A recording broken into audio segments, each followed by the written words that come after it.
öd vaktıva. Sabrın öd vakti. Koloylap başlandı libim. Şabrap başlandı demim.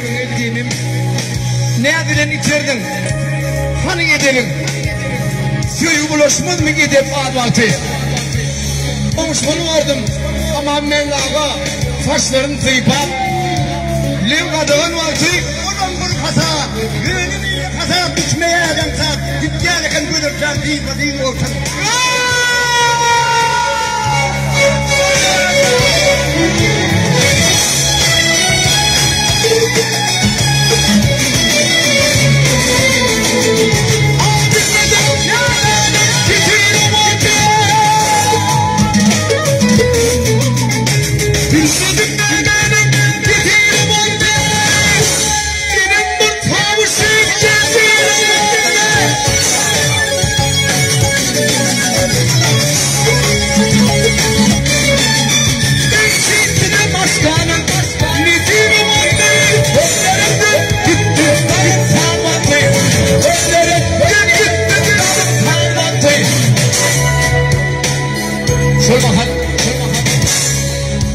Atmanı tel-teller bir koşu bir gıt.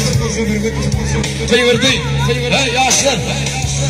Tiz suda münasip çıvıt. Yani orsa kışa bağlayma yigit. Niye yetişti mi? Yanına büyüdü vakti. Tokoy bir güdünden alıp ak pata. Kışa kalmadığı ekt ettik bu adı. Ya sen tadı oğlum. Tadı. Tüyümün o dostu. Yine yarlar.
Berut waktu tuan